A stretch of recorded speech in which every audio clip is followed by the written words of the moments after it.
we will open up the floor with Dave Biddle, 24/7 Sports. If Mike is unable to go this week, who are some other D tackles that can step up in addition to Tyleek and Ty? Like Hero Kanu, for example. Who are some guys that might step up? Yeah, I think Hero has made a lot of progress. He really has. He made a big play last week, I think, right? Like a third down stop on a running play. So he's a guy I look at. You know, Jaden McKenzie's got a lot of experience too. You know, so he's got that experience that you need to be able to count on in a tough situation. Nathan Baird, far left, Cleveland.com. Then we talked to you a lot about the attributes that Sonny's had that have made him such a good fit at nickel. What can make him equally strong at Bandit if he's playing there for Lathan the rest of his way? And does he give you anything that Lathan didn't? You know, Lathan had really gotten better. You know, he was getting better all the time. I feel terrible for him to be out right now, but Sonny, he's taller. I mean, you know, he has range. He has a lot of experience. You know, we were able to gain him that cover experience at the nickel position, covering a slot in the open field, which is a difficult thing to do, you know, as that translates into the boundary. I think he just he's just got a lot of versatility. Made some plays last game blitzing for us, right? So I think he can be a real factor in the blitz game also. Is this secondary better set up to, as much as you'll miss Lathan, is it better set up to absorb a loss like this at this stage of the season than it was a year ago? Oh yeah, yeah. I mean, that's, you know, Lathan's a part of it. He's a part of us, but yeah, we're better set up. We have more versatility and more experience, and guys just understand the system so they can fit in different places. Far left, Joe Nugent, WCMH. What have you noticed about Minnesota's commitment to run the ball? What's the challenge of facing a team that just wants to pound away throughout the game? Yeah, similar to Rutgers. They do a great job managing the drives, you know, and you know, taking it down all the way to what, 4th and short, right? I think they're the best 4th down conversion team in the country. You know,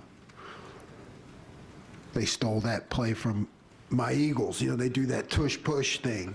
You know, but we got burnt on that fumble Ruski too under that. So you got to be careful.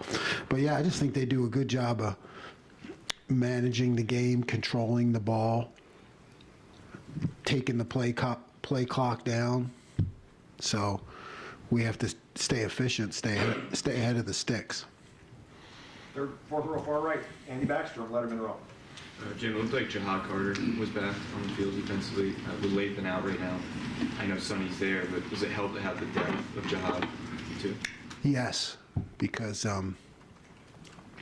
Sonny's is going to have to do more things as we move forward here. So it's not going to be as simple as saying, "Okay, Sonny, you're back there, and that's where you're going to be."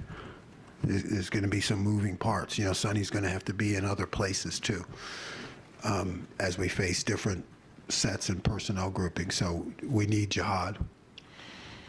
Jeremy Birmingham, the podcast.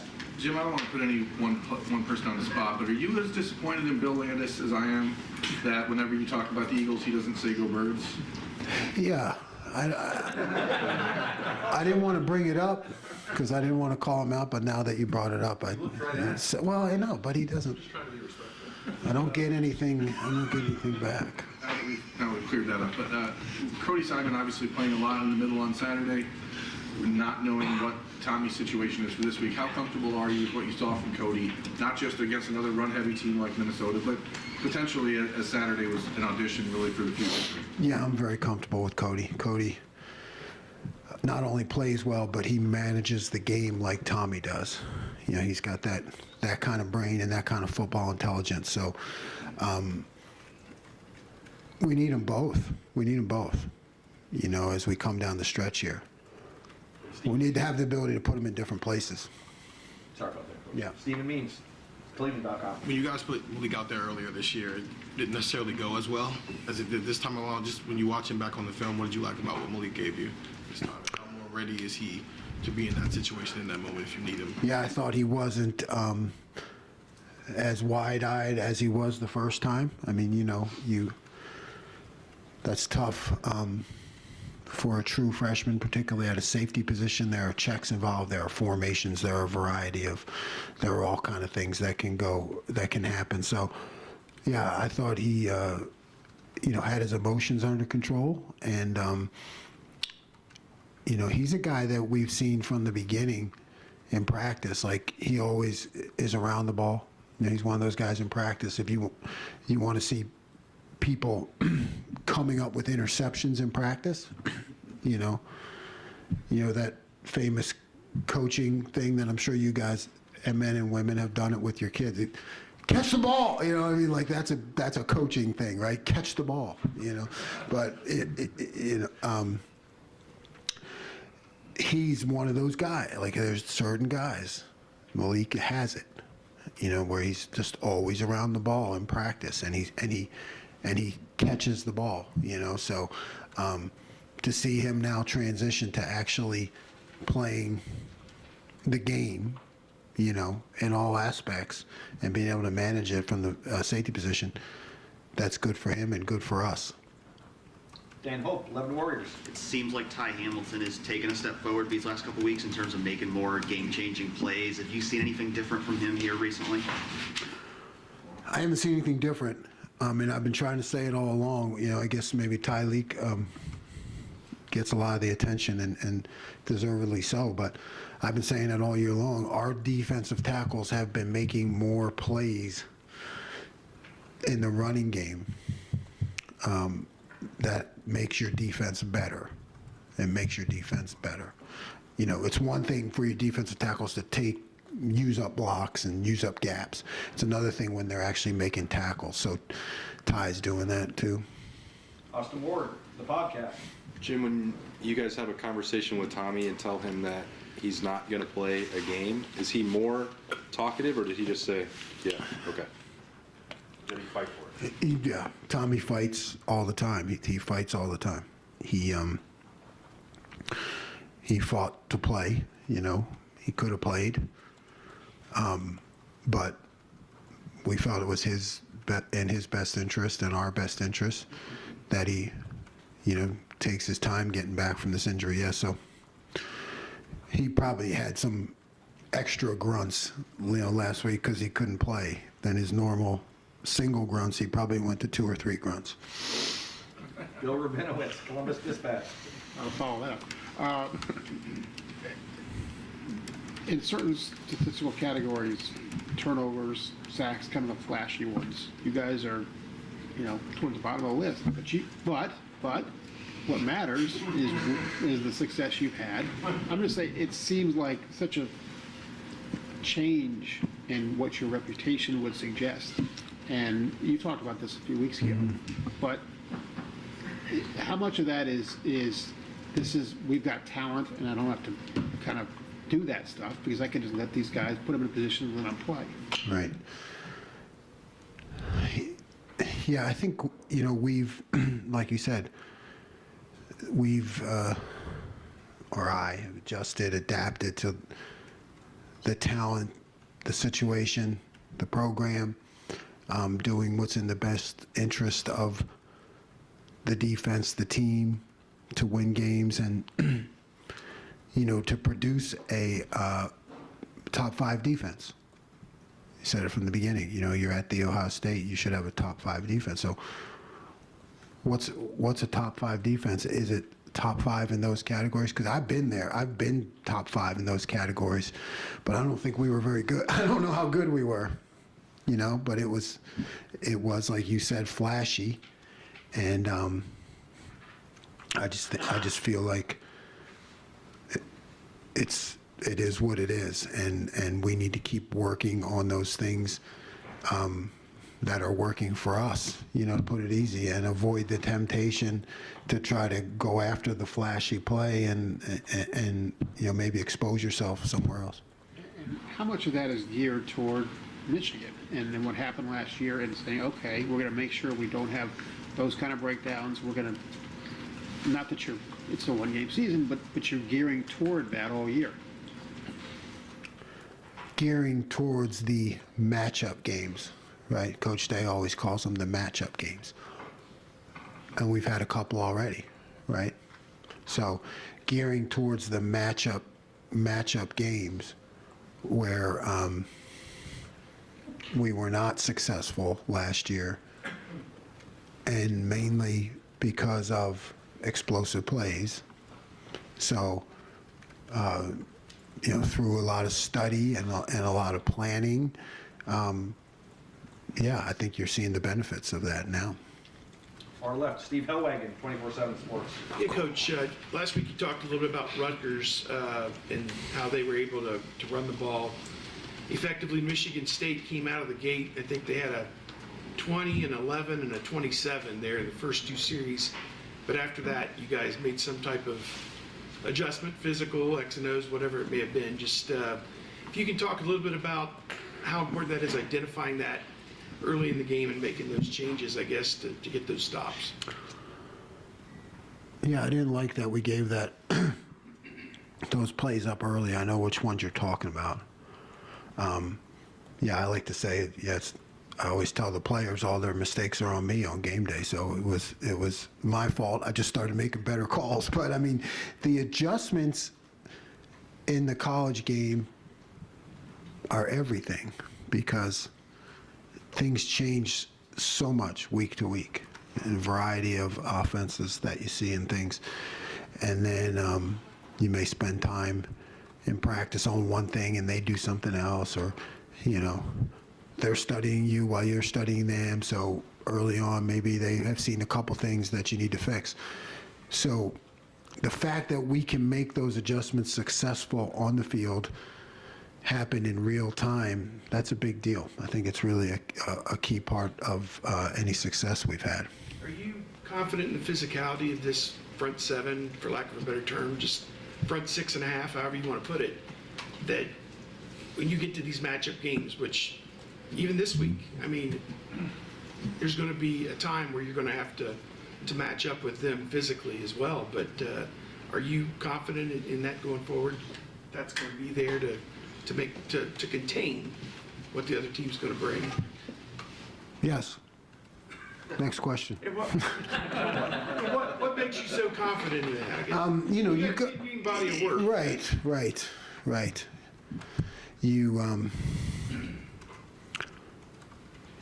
You have players that are hungry. You have players that, all this in college football at the highest level, it just goes so much back to what you've done from February onward, and what Coach Mick has done and all the strength coaches have done in the weight room.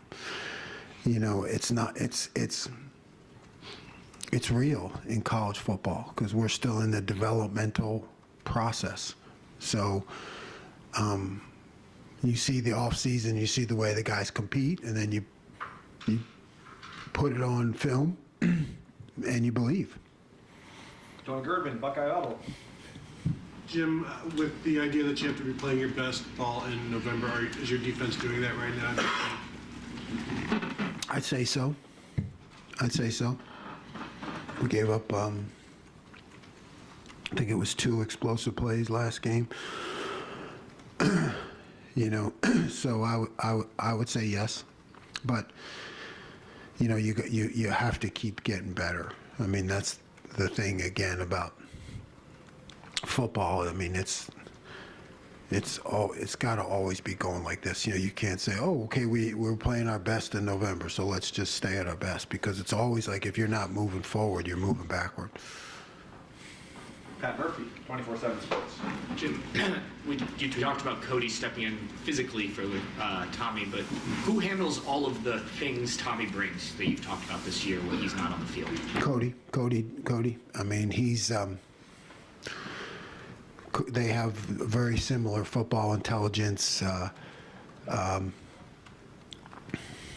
Cody has paid attention from the time I've arrived here and asked questions all the time. Actually speaks where Tommy grunts. I had to deal with Cody conversation. But yeah, he's got the same kind of mind, the same football vision. Dylan Davis, Delaware Gazette. On Saturday, Ryan mentioned Calvin Simpson Hunt as the guy who flashed in the second half of that game. I guess what have you seen from his development in this first year? He's focused, right? Not a big talker, good personality, but a positive and a focused kid. You can coach him. He doesn't get down when he makes a bad play in practice. He's got a positive attitude, and he's fast. He's really, really fast, and that helps. Deep left, Caleb Spinner, Buckeyes Now on Sports Illustrated. Coach, I asked the same thing to Ryan Day just a little bit ago, but obviously it's not the primary objective on Saturday, getting the win is, but senior day is certainly a big part of this weekend against Minnesota. What have your 4th, 5th graduate year seniors meant to your defense? Yeah, they mean everything, particularly when you come in as a new coach, right? I mean, it's the older guys, the veterans that if they buy into what you're saying, then you have a real chance, to get the things implemented that you need to do. So these guys have been great to me, and I have not been the easiest person to deal with, but they've been really responsive, really coachable, interested in learning, and we'll miss them. Joey Kaufman, Columbus Dispatch. Jim, you talked about Tommy's personality as grunts. Is obviously not a guy, man, a few words. What effect, now that this is the second year with having your middle linebacker with that kind of personality, how has it shaped just the whole defensive guy? Yeah, I think it's a good point, right? I think we've become, in a large way, we've become really businesslike, really accountable, really focused, like not a lot of,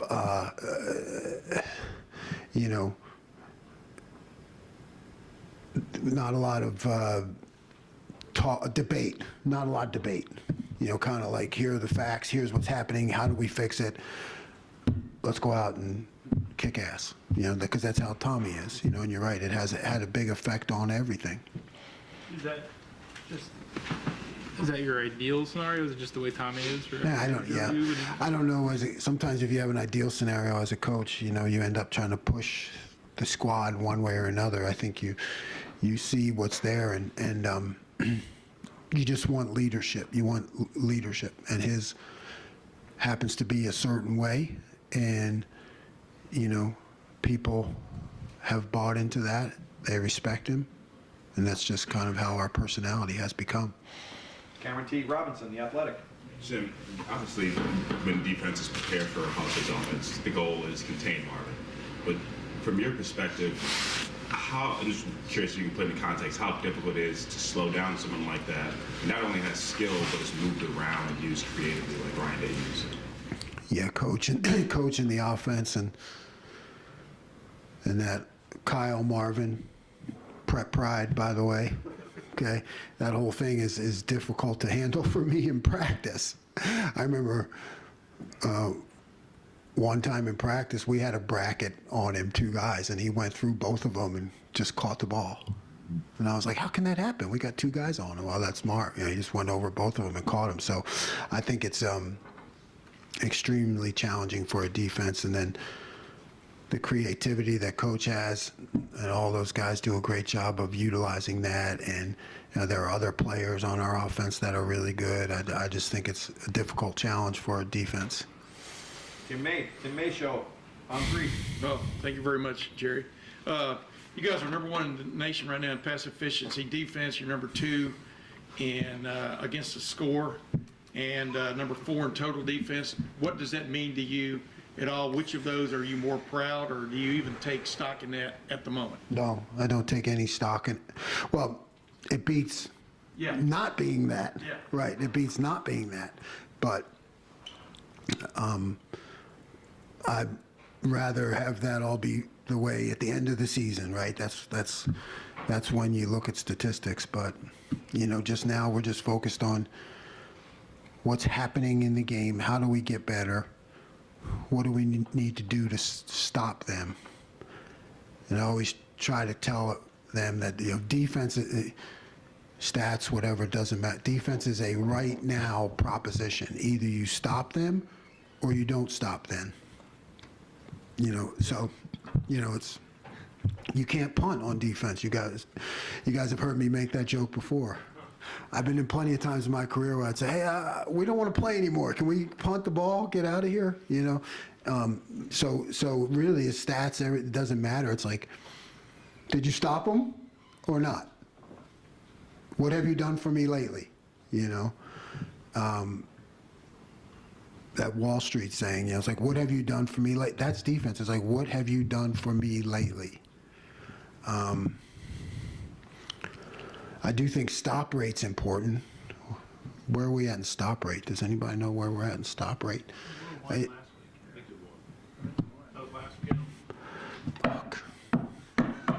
Yeah, I asked. What am I doing? See, you guys bait me into this stuff, Tim. You bait me into.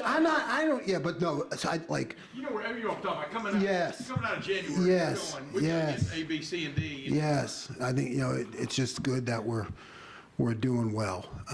It's good that we're doing well, but stop rate. When you go back and look at the end of the year, stop rate is one of them that I look at because I don't think many people understand that, but because I've been times where we've been the best sack. We sacks, third downs, we're the best in the country, but it's like the stop rate, I believe, Bill will probably tell me, boils down to did you stop them or not?